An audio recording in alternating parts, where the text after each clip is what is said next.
Marley the Great, what it is. Yo, yo. It's your girl Marley the Great, a.k.a. Marsae, a.k.a. Marley the Entertainer. You know what I mean? In the building. What's up with you? How you feeling? I'm good, man. I'm good. I'm out here chilling. Yeah. Appreciating all the love I'm getting. Hell Got yeah. some talent in the building. Hell yeah. Got a fire freestyle a little while ago. Yeah. Shout out my sis Milani in real life. Yes, sir. Milani in real life, as she said. Milani did her thing. Yeah. So tell me now, you do production. Yeah, I do a little bit of everything. I started off doing production. Shout out to Paulie Baby. You know what I mean?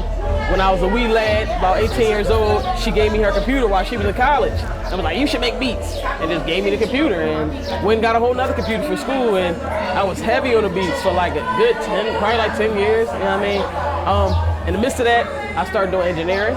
You know what I mean? And did you go to school for it or you just picked it up? For a very, very brief time. You know what I mean? But it was something that, it's like one of those classes that school can't teach. You get what I'm saying? Like you gotta have an ear for it. So, you know what I mean? So from that, it went to becoming an artist. Pending that shit. So I've been at that shit for like the last 2.5, 3 years almost. You know what I mean? What you been doing longer, producing or writing? I've been doing the production longer than anything. Okay. And then then secondary would be engineering and then the artistry. But the artistry is my main focus at this point. What's your weapon of choice? What you get busy on? You do all computer like Logic or you got an MPC? Or? Crazy thing, I started, it's going to probably show my age. I started on, what was that, the MPC 2000. I just bought one the other day. Oh yeah, you probably got like the Renaissance or something, right? Nah, not the Renaissance, the old one, the 2000. Yeah. I just bought a 2000. They can't recreate that. Like that sound, like no matter what they try to do, I know y'all listening, y'all can't recreate that feel and then knock on them drums. But I started there and then I went to FL Studio. It was called Fruity Loops 4 at the time. You know what I mean? From that, I went to Logic. You know what I mean? Pro Tools, but I worked on everything. You know what I mean? But right now I use Logic. You know what I mean? I can record in there, make my beats in there, keep it moving. You know what I mean? What do you think about the sound now? Like everything I think sounds so electronic and I like the old real instruments. Like the grit. Yeah. You know what I mean? I like a little static coming through, you know? But see, then that goes into like a mix. You know what I mean? Because you can throw on tape emulators and things that can enhance and add that color, you know what I mean, to sound instead of making it digitally flat as most people listen to now. That shit that make you feel like, this ain't too good or sound jarring to your ears. You know what I mean? But there's ways to even that shit out. Outside of that, I'm also a drummer. I've been playing drums since I was 4. You know what I mean? So I'm with you on that big sound, that big band musicianship all day. You know what I mean? So that's dope. So you can get all your drum samples yourself. Yeah, I can do all that shit myself. Even when it comes to like programming drums, it's so easy. I played in marching band since I was 8.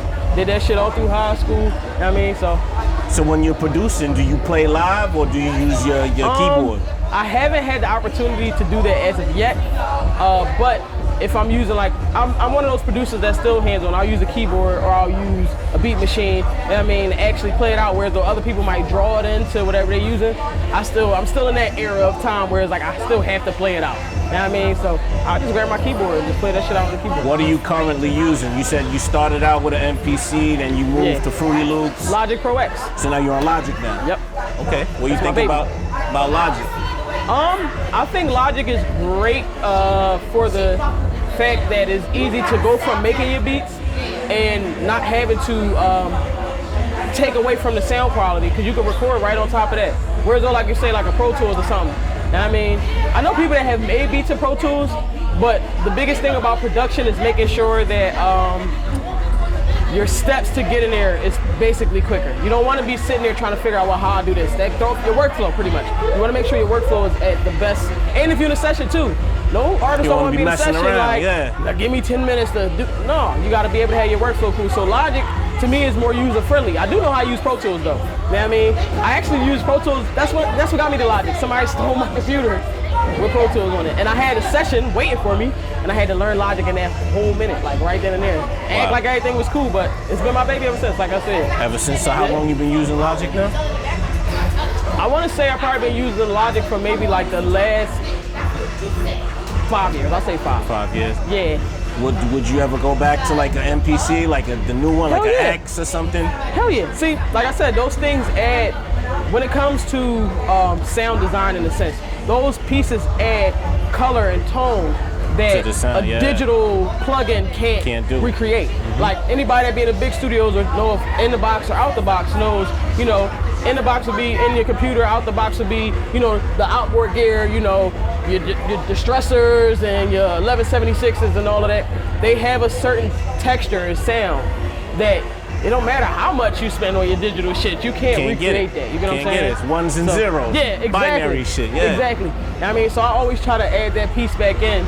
And I mean, without getting too far away from or getting left in, you know, in those times, I try to bring that, you know, to this current time because it's very vital. And that's why people like Wayne always be relevant, because he always know how to capture, you know, even when he was doing the auto-tune shit, he knew how to capture and still make that shit authentic Wayne. You know what I mean? Yeah. Give us a trick. Tell us, you know, for all the people coming up, producers, a lot of like, are you in these MPC forums? Like on Facebook, they got an MPC 2000 forum. Okay. All right, so it's been a while since I used the MPC. Or any kind of trick, not just something about Logic, you know, just. I'll give you a Logic trick. Or it ain't even a trick. I'll tell you a couple things. First things first, if you want to be an audio engineer or even a producer, the one thing you want to do first is learn the software. You want to learn the shortcuts to how to get to everything. And they literally have videos on YouTube. They actually have keypads that you can buy that'll tell you the commands. That shit cut your time down in half. And on top of that, you know, when recording, make sure that you're lower than, most people say -6 dBs. I'll say it can even be lower than that, anywhere between -13 and -6. There's no perfect number. It's not this formula, it has to be this way, this has to be this hurt. No, it's all about the feel. And I mean, us as organic people to this planet, we go off of the feel of things. We go off of the vibration of things. And I mean, so it has to make sense from a sound standpoint, from a sonic standpoint. You know what I mean? But don't be scared to turn your knobs. You know what I mean? Because you'll figure out some shit that somebody else that been doing it for 10 years probably never thought to even do. You know what I mean? Just by turning the knob. You know what I mean? So I guess the trick would be turn every fucking knob. All of them. And if it don't work, press the back button. Start over, but undo. Yeah, undo the shit out that joint. Command X, Command Z, all the way back. But that's the best thing I can give you. Make sure your levels is right and use pan, and don't be afraid to experiment outside of your sound. Use flanders, use choruses. You know, those things where you might listen to like a Travis Scott record and you like, if you ever think about a Travis Scott record, he has a lot of processing on his records. He got a lot of flanders and shit like that, and you know, he'll use like the lower octave, it'll probably be like -12, lower octave. You know what I mean? Those things add a certain flair to your sound. The singer, her, if you ever notice, her natural pitch, but it's always the undertone under her music. You know what I mean? But that actually helps lift everything. Another good trick is gonna be parallel lead compression. You know what I mean? For your lead vocal, you want your lead vocal to punch through, you know, put it on the bus. This is in any dial. It don't matter what dial you do it in. Throw that shit on the bus or aux, whatever it may be, and throw a compressor on it and slam the shit out of it. And then go back to the main track is on and just bring it in a little bit. And it'll literally lift your vocals up above that loud ass MP3 that's probably crazy as shit. You know what I mean? That's a Marley tip right there. Y'all just got one of the great tips. What's the last song you produced? The last song that I produced was, it probably was one of my songs. I have a song called Beauties. I have an album, I would say, out called Features. So my idea with Features was to bring my team, shout out to PME, Powerful Music Entertainment, together in a way where I get a lot of recognition and things. And you know, because of having multiple tools of being an engineer, being an artist, being a songwriter, musician, etc. So what I did was, I thought it'd be a smart idea to create an album that I did a song with each person from my team. So that way when I do go sit down at these labels and I press play, you're now forced to hear everybody. You don't have no choice, you know what I'm saying? And you're gonna wanna hear the song all the way through. So overall, that was the last thing I executively produced. A song on there called Beauty is composed by me completely. All the songs is mixed and mastered by me as well. You can check that out on all streaming platforms worldwide. Features, by the way. You know what I mean? What do you think about where we at in hip hop right now? As a producer, from a production standpoint, I don't even like the beats. These new beats, the bass be ringing, but yeah. So it's like, it really do. I'm kind of like on both sides of it. Am I just old? I got old ears? I would say that comes with wisdom. I wouldn't call it old. Okay. You get old when you stop learning. And look, you out here with, I never saw that camera before. You get what I'm saying? So it ain't old at all. I would say, I feel like the state of where music is it's going to revert back to things that make, you know, more sense sonically. Because if you look at what they playing on the radio, and then you actually go and see what's running the fucking numbers up for real, organically, it is a complete opposite. That's why you had like Childish Gambino was able to come out with some soulful sounding shit, and they cut through all of this bubblegum shit because people still have that yearning. We still have those old souls. Most black people are old souls. You know what I'm saying? So those are things that we pull to. So I feel like it's coming back though, honestly. Like just to hear the shit, I've been privy to hear what's coming for the next 3 years from mainstream, and a lot of people is about to blow your mind. That shit about to be Bruno Mars on the 10th power. You know what I mean? From everybody. You know what I mean? So you think lyricism is gonna come back to the forefront? Yeah, I think it's gonna come back, but with a new twist. You know what I mean? A way that a way that the kids take it. You know what I'm saying? A way that they understand it, because to understand means you don't get it. You can't regurgitate it back. So to understand it, I feel like it's gonna make sense. You know what I mean? That live instrumentation, we're rhythmic people. So anything that got a rhythm to it is gonna make us move. Now the 808s and all that shit cool. But all that shit had a time. Disco had a time.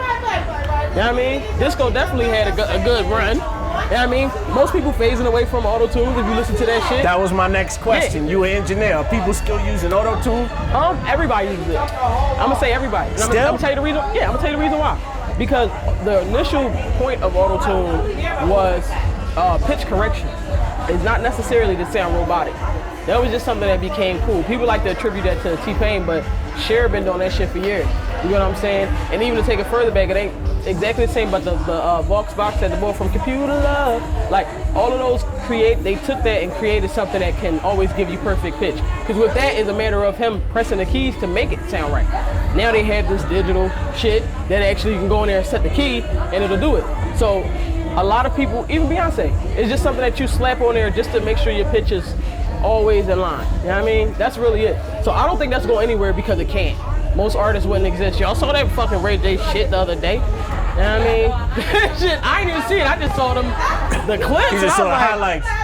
The Jeremiah shit was crazier. Like that Jeremiah shit was crazy. You heard that, John? Nah. Ooh, yeah. I'm gonna find it. Look that joint up. Because a lot of people, I'm not hating on this man or nothing, but a lot of people like Jeremiah. That shit he was doing on that stage, baby. Nah. That shit trash, bro. It takes that to make that. Like it takes the auto-tunes to. So do you think they were just having fun up there, or do you think that that's what they have to offer? That's what they got to offer. When you get to a certain, okay, so even what we about to do tonight, nobody knows my music. I actually just said, hey, can y'all put me on? I wasn't even a part of the show, so thank y'all for even allowing me to bless the stage. You know what I mean? You know, y'all don't know my music. So for this first time, you're gonna be listening to try to see what you can, you know, hear, to see if you can catch what I'm saying. But once I go to the next level, you ever see artists at all concerts, when they get to a certain point, they not even singing. The whole crowd is singing the fucking song. It be till it's a closed set, and you have to see something like that, like a versus, and the crowd ain't singing, and motherfucker got to stand there and actually sing a song that a motherfucker like me wouldn't flex pitch. That's another logic tip. Use flex pitch to get your shit in the right key too. Flex pitch to make sure the key sounds natural and right, and they absolutely didn't sound like that to begin with. You know what I mean?